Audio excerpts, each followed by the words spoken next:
Hi, it's Sharon from SharonTheReader.com. I knew I'd be back with another video. I didn't realise it was going to be as quick as it actually did come. So, I hope yous are all well. I hope the sun's shining where you are. You may hear a lot of meowing. That is my cat. He is not taking the sunshine very well. First things first. This is on Elizabeth Taylor, and I'd done one on Richard Burton, and surprisingly enough, very shortly after I'd done that one, Elizabeth Taylor came into being. Now, really what I want to get out of the way fast is just to tell you that she's using names here that you won't pick up on probably, except because she just gives the name and you have to kind of work out who she's talking about as she talks through it. I'm going to tell you names that were picked up on.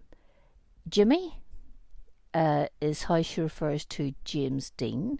Michael was Michael Jackson. And Carrie is Carrie Fisher. So when you hear those names, without trying to put the pieces together, know who's who. Okay? The first thing that happened was she kept, and she was young. She wasn't Elizabeth Taylor towards the end of her life. She was quite young, I would say possibly maybe 35, 30-ish. And she kept holding this ring out to me. And at first I couldn't pick up on what she was trying to say.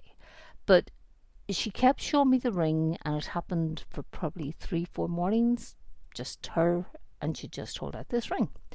And eventually she said, "This is the ring I give Carrie." Okay. So she then went on to explain, I'm going to tell you what the ring was like first and foremost.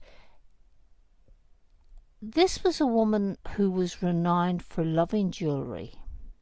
And any time you ever saw a photograph of Liz Taylor, there was always a lot of jewellery, and spectacular jewellery. This was not spectacular. This was a sapphire, and you can have a round sapphire or you can have a sapphire that goes down your finger. This sapphire went across, and there was no diamonds. It was just white gold holding the sapphire. It was very plain, and she said that this was one of the first pieces of jewellery that she had bought for herself as a young girl, and I got the impression she was probably maybe 16, round about that age. And obviously what we know of Liz Taylor, and she has an amazing amount of jewellery, this was not what you would expect. It was very plain, and she said, I really hadn't come into knowing what I really liked. And then she said when it came to Carrie Fisher was not a person who liked to wear a lot of jewellery, but she thought because this was quite a plain little piece, that possibly it would be one thing that Carrie Fisher may enjoy wearing. She then went on to talk about Carrie Fisher, and she said she was as smart as a whippet. She was really, really clever. You really had to get to know her, and they did get to know each other very well, and they also got on very well. And I presume at times there was not a getting on very well, because she said time changes many things. Either we get wise or we wait till the afterlife for that to happen. And thankfully she says we got wise. And I really enjoyed Carrie's humour. I enjoyed her company, and I liked her as a person. She was very, very real. And there was no pretense with her. If she had something to say to you, she said it. And she said, I appreciate people like that. There seemed to be a good bond between Carrie and her. And I think I remember something that Carrie Fisher's told me while I remember I was getting out of the car, and she did tell me that Liz Taylor, or Elizabeth Taylor as Richard Burton would have called her, had given her a ring. So this was the ring that she kept showing me before she drew me into conversation. All the people you meet along the way sometimes don't make sense until you reach this place. Or, she says, sometimes they don't make sense until later on when the pieces fit together in your life and you realize then why they were there, what they were doing there, and what benefit they brought to your life or what you learned from them. And she wasn't a person for lessons. So it wasn't, I hear a lot of people in the New Age community and they'll say, oh, well, it's a lesson from God.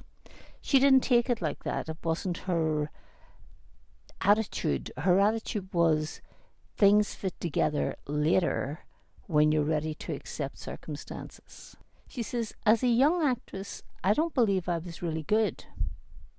I think, she says, people kept telling me I was pretty, and when people keep telling you that long enough, you start to believe it. And I believed I was a pretty girl. Acting really was something that I was just a pretty girl acting. I had not developed the craft of acting. I had not developed in any shape or form.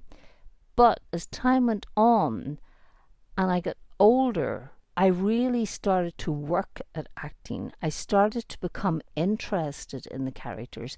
I started to become interested in what I was bringing to the character, to the screen. And then, she says, I really started to enjoy acting. I could see the benefit of it and I could see my own growth. It's nice to leave something behind when you've passed. And I do believe, she says, I did, as a good actress, leave something behind. Besides my children and my grandchildren. That is the most important thing I left behind me.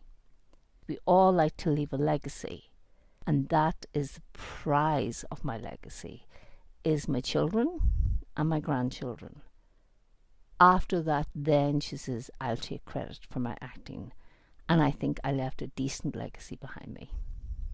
My life wasn't always easy. In truth, there was a lot of emotional as well as physical pain. But I had times of utter bliss, unforgettable times with wonderful people.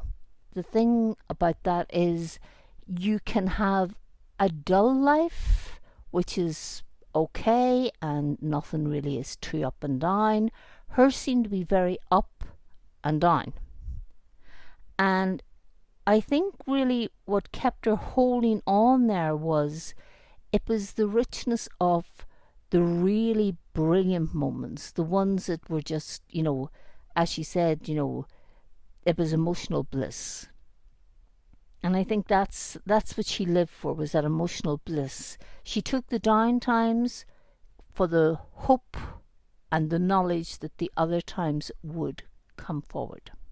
Apparently, according to her, she did suffer from physical ailments, and that seemed to be something throughout her life. I thought with Elizabeth Taylor that it was towards the end of her life, but she seemed to be talking about almost 18, 19, 20ish. That's when this had sort of set in. Different, and it wasn't one thing, although she did allude to, I think, the chest area, but there was other things as well, and they were complicated and they were serious, and I think that held her back quite a bit. Then she really got interesting, and I'm not saying that before what she was talking about wasn't interesting, but then she really started to give, and give a lot. And one of the things that she said was Jimmy, and that was James Dean she was talking about, because she was talking about the film Giant, and I know the film Giant because I'm a major James Dean fan. And she said we spent many, many nights together. She says, not in a sexual way.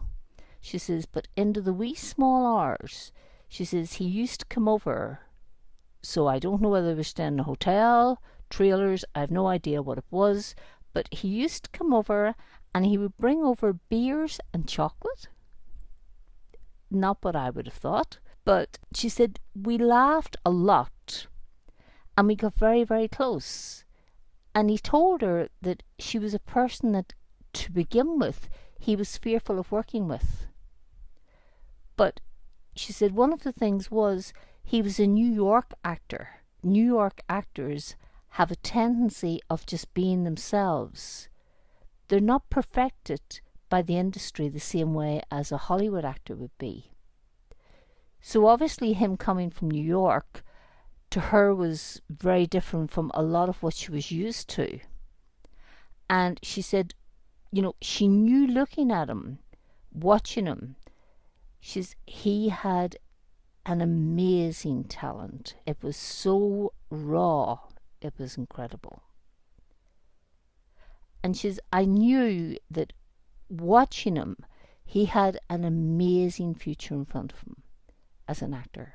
Because she says you just would be standing watching him and he would be doing a part in the film, and she says you just didn't know what to expect from him. And and this rawness would come out, and she was really quite overwhelming just to watch him. And and then I realized that this guy was super talented. The only thing, she says, I never knew, and I'm glad I didn't, was that this was going to be his last movie. When I heard about his death, I really was inconsolable. Because he was just such a nice person. He had it all, and he was just Jimmy. And then she said a very interesting thing. I have a secret, and I kept it very well. And there was only 2 people that I ever disclosed this secret to. One of them was Jimmy Dean, and it came out in a conversation that they were having at night. The other person she says was Richard Burton. And she said, I was sexually assaulted at a young age. And that probably would have been seemed to be around about the age of 15ish, round about that age. I got the impression she was not a young woman of 20 when this happened. And she said the shame of it I kept to myself. She says I didn't tell my parents, I didn't tell anyone. It was just so shameful. And it wasn't rape, I was fondled. In a way, she says, that no young girl, no woman should ever be fondled against their wish. And in the conversation that they spent at nights, this had come up. And she said one of the strange things with James Dean was, or Jimmy as she called him, was that what she found so intrusive and definitely out of her liking, and to be honest with you, what woman would? She said he had a totally different approach. His approach was, you give and you take, and you make sure you get what you want. So, because he had referred to something like this to me in a video that I'd done on him, but very different take on it. His was like a business agreement, whereas hers was the shame of the sexual assault and the fondling. That was just, she couldn't bring herself to align that with her. So in that sense, she was very, very, very interesting, because I always find, and even when she was talking, she was outspoken. She was highly outspoken.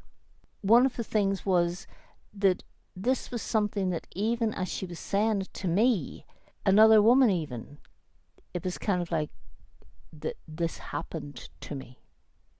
You know, it was not something that she'd come to terms with even, or if she had, the memory of it gone back to disclose it in this world to not Jimmy Dean and not Richard Burton, but to someone else, was sort of like, you could still feel it wasn't right. It did not feel right to this girl at all, this woman. Her looks were astounding. And, one of the things I said about the chocolate was, for a movie star to be in a film eating chocolate, is it really the thing? And she said, no, I had no problem with my weight at that stage. She says, I was a 23-inch waist. And the chocolate, I enjoyed it, and that was it. I never had to worry about my figure. Now, I saw Liz Taylor in Cat in a Hot Tin Roof, and she had the most amazing figure, because I can remember that better than I can remember her in Giant, actually, in that white dress. And she had an amazing figure. It was not something she ever had to concern herself about at that age. And then she went on to talk about other things, and she talked about love. And I was not surprised, because I do know that she was married quite a few times. And she said, I was in love with love itself. I was in love with love. I'd been in love with love, she says, when I was probably 16 years of age. I really thought that you met the person, you married the person, you were in love with the person. That was the wonder of love. And she said, it kept eluding me all my life. But I still held out for it. I still wanted, and I still expected that real love. And she said, I had it on 2 occasions. She said, I had it with Mike, and I'm not sure which of her husbands Mike is, or if she married Mike. I also had it, she says, with Richard Burton. She says, now that was love. She says, that's the love, she says, of what a woman should feel. Not, this is a nice enough person, I can foresee a future here, we kind of complement each other. Mike complimented her. Richard and I, she says, were dynamite. He would push me away for no reason.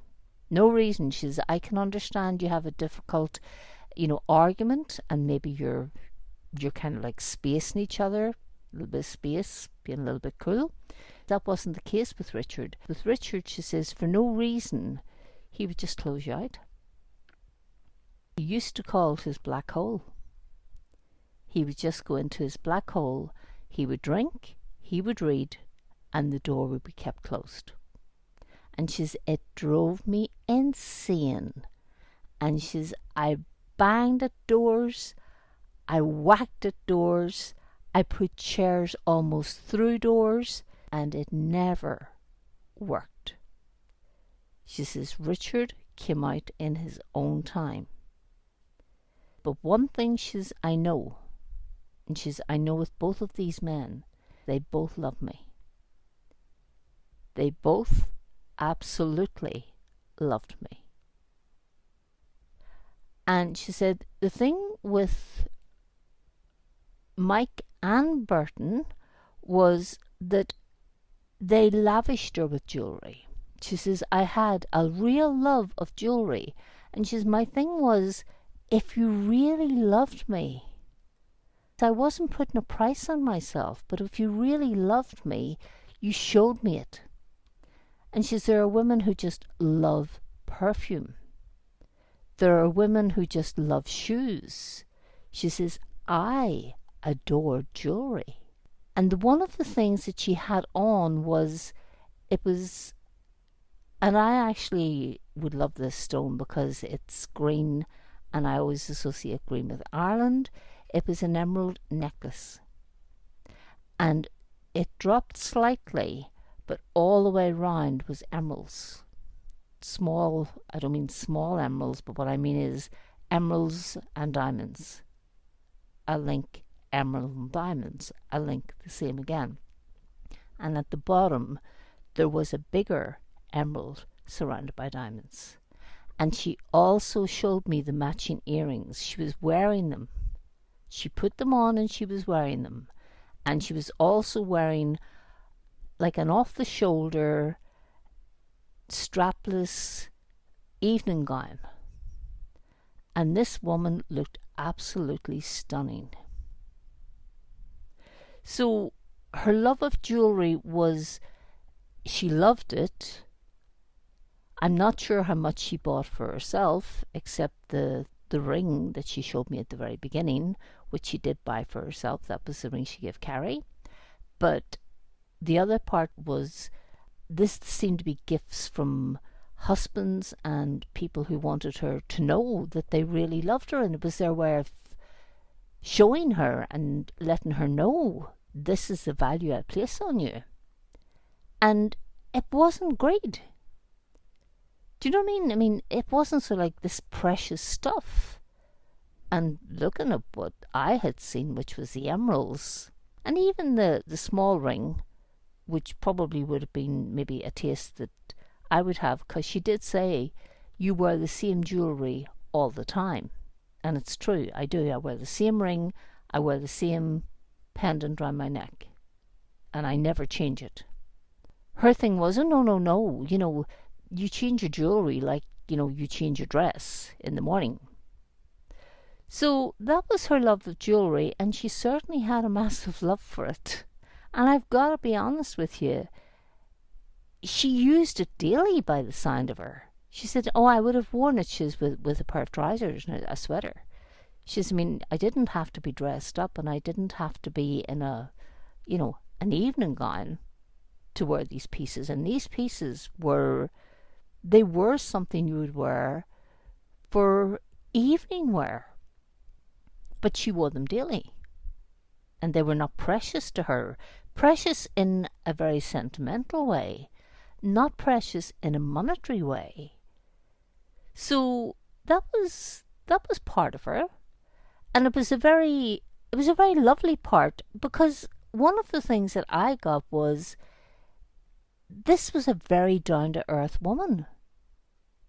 I assumed Liz Taylor, or again, as Richard would say, Elizabeth Taylor, would have been very uppity, you know, because Richard Burton's voice was very, very, very upper class. This was not the way she was. She was just very natural.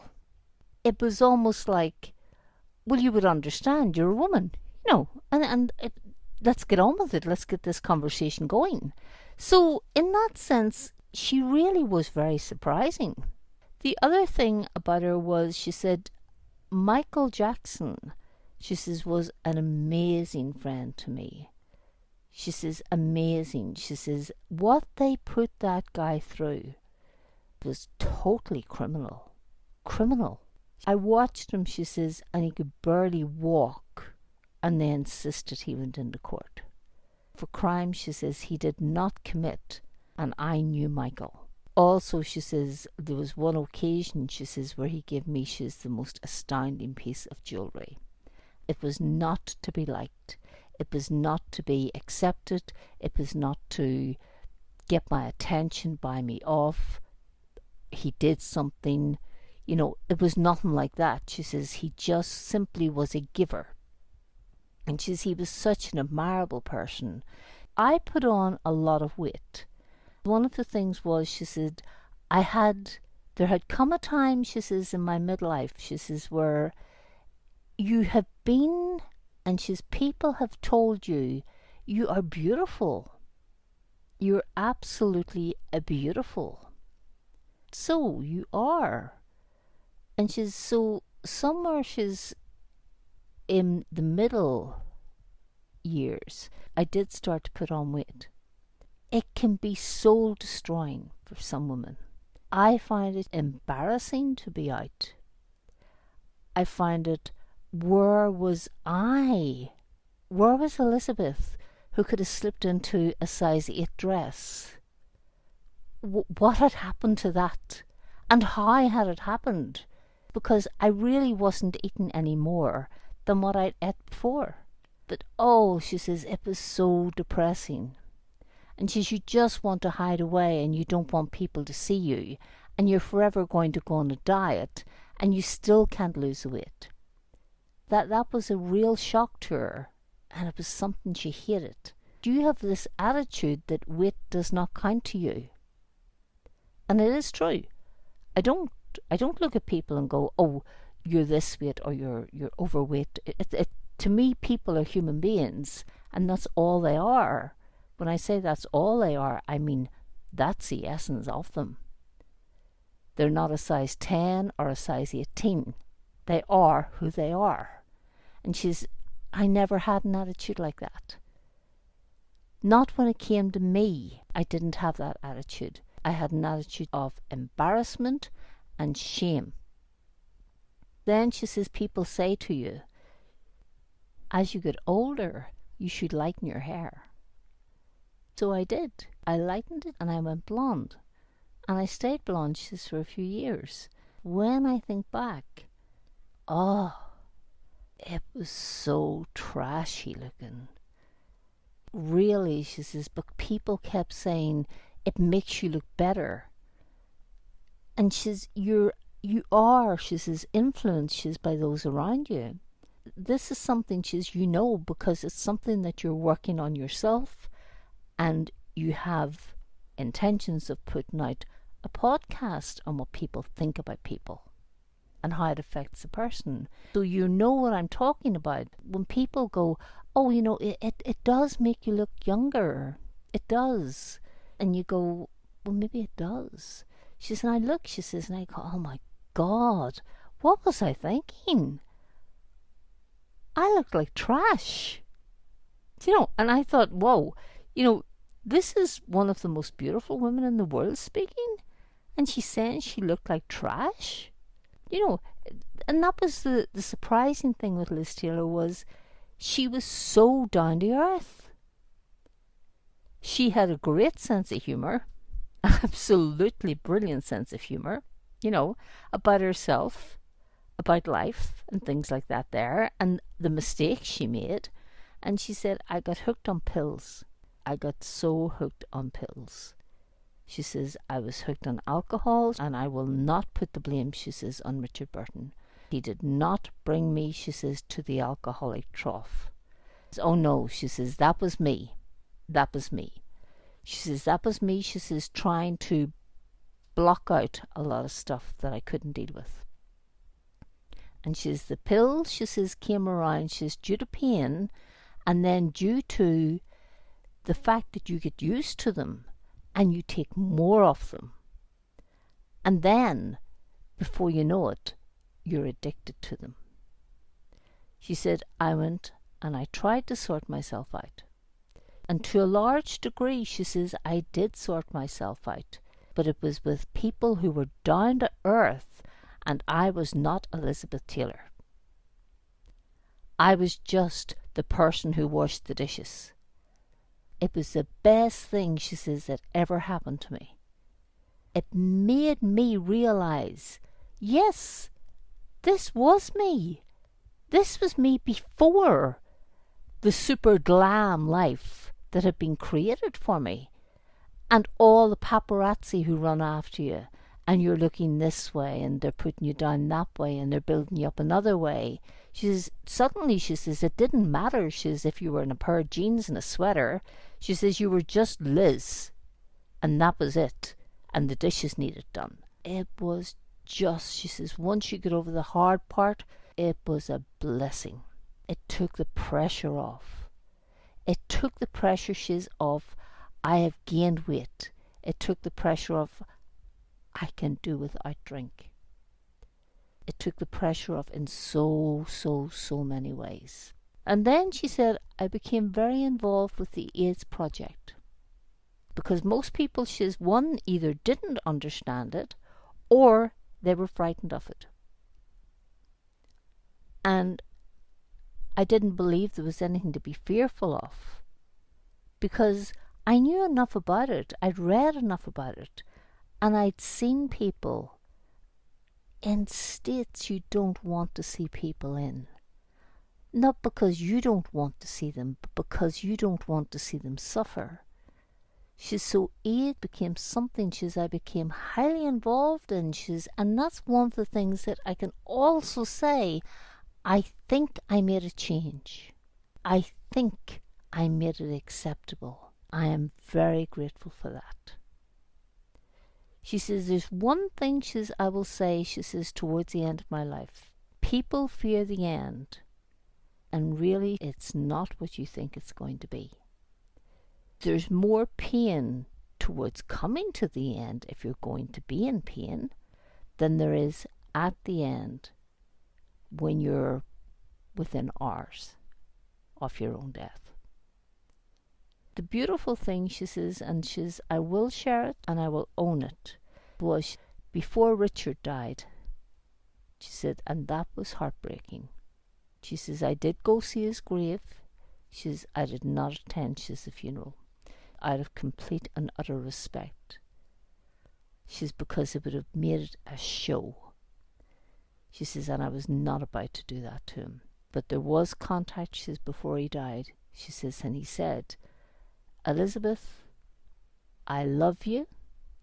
I have always loved you, and I always will love you. And I told him exactly the same thing, because it was the truth. We were two people who could not live together. It was virtually impossible to live together, and yet the magic of the moments we had were incredible. But to keep it going at that pace, with that passion, she was explosive. No human being could do it. But that meant so much to me. And she says it carried me through the rest of my life. Because I knew he meant it. And I meant it. And the people who entered my life, as lovers, as partners, I did love them. I loved them deeply as friends. And I am grateful for those who passed through my life at that stage. And I'll be honest with you, and this is just me talking, I always said, and I'll say the same thing again, I remember looking at my mother's wedding photograph, and the fact was, to me, and I'll still stand over it, she was virtually the image of Elizabeth Taylor. Her hair, her face, her eyes, although her eyes were green, she was virtually the double of Elizabeth Taylor. And she had that little tiny waist and that womanly bosom. And I will always say I remember the photograph so well because my mother is sitting with a cup and saucer of tea in her hand, and she has her bridesmaid beside her. And she looked amazing, absolutely amazing. So it was just one of those things that, you know, you grow up your life and you take it for granted that this is how a woman is, like your mother, or like Elizabeth Taylor. And I certainly was not that type of person. You know, I was the opposite of all of that. I was jeans and runners and sweaters and things like that there, and lacking in jewellery big time. I had no real time for jewellery. But I've got to say, the essence of the woman was class, utter class.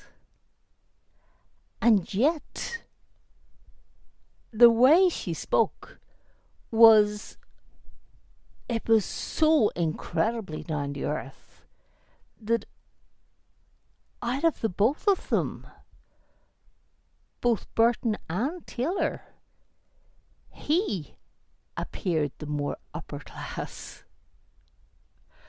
But in all honesty, she was a beautiful woman. And it was lovely to see her back to the young woman that we remember Elizabeth Taylor as. Oh, and another thing she said when she was going through a very, very difficult time and she was doing Cat in a Hot Tin Roof, she said one of the things that Paul Newman used to say to her after every evening when they'd finished filming was, because she said it was a really hard time, I just was hanging on by my fingernails. And she says, if it hadn't been for that film, she says, I think she says I would have folded. At the end of every day, Maggie, you got it. And that was a reference towards Maggie the cat. So she really had a very fond relationship, friendship with Paul Newman. And that was nice to hear. And it was nice to hear because he knew what she was going through. And it was nice to hear that he took the time to always say, as he said it every day, Maggie, you got it. You know, so that was Elizabeth Taylor, very different from Richard Burton, very, very different.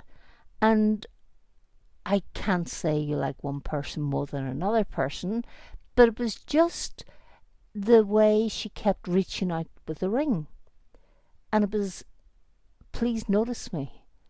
And I thought, who could not notice Elizabeth Taylor? So, with all that said, just remember what I said, the different names. Jimmy, Carrie, Mike, Michael. They were the names that, she referred to them as, and who they were then reveals itself as you go through the podcast. I hope you really enjoyed this. I enjoyed doing it. And for a change, I was relaxed today, which is unusual if I'm doing something like this. But I hope you enjoyed it. Our weather here is really nice. It's warm. My cat actually has settled down and fallen asleep. It must be wonderful to be a cat. And I'm just going to say the same thing I always say. Take care of yourselves. Take care of each other. We're all we have. And life can be tough enough. Let's not make it tougher. So, take care. I will speak to you soon. God bless. Enjoy. Goodbye.